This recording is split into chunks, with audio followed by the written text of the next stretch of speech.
कबड्डी प्लेयरां दियां रेडां ते जप्फियां दा YouTube channel kabaddi tigers.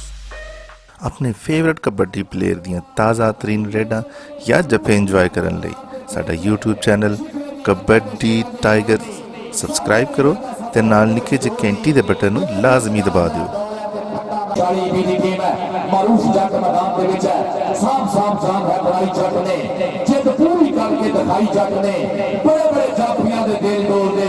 Red जदों पेड़े च पाई जट ने। चेयरमैन इंसाफ cultural and sports wing division दे आज मारूफ जट अपना नाम लैदा भी आके स्टेज तो जनाब चौधरी साहिब ऑफ सेंट्रल पंजाब दे कोच साडे बेटे विचों तरस मही दी साहब ने जेहड़ी इस वारी इंटरवर्सिटी कबड्डी चैंपीयनशिप लड़ी उच इहदी टीम खेल जीती हुई तगड़ा खेल के सफर जिन्हें अपना नाम वसूल करती सुनिया और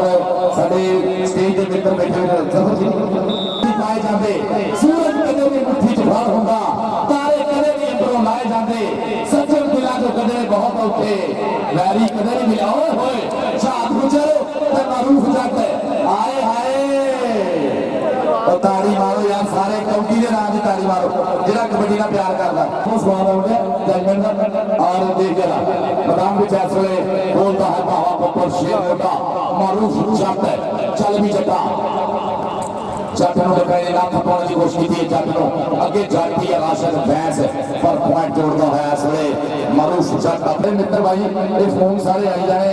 जिन्ने भी मैं इकट्ठा ही साझा कह देना यूके दे विच कैनेडा च सऊदीया च यूएई दी सारियां रियासतां दे विच इंडिया च मेरे बड़े दोस्त इस वेले लाइव देख रहे होने हैं और मेरा एक बहुत सोहना जब चेक करियो जरा मेरी सट लगी है चेक करियो जरा और मेरे बहुत प्यारे वीर गुरलाल सिंह संधू पिंड मंडोट जिला फिरोजपुर और जैलदार सिंह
ਕਰਨ ਦਾ,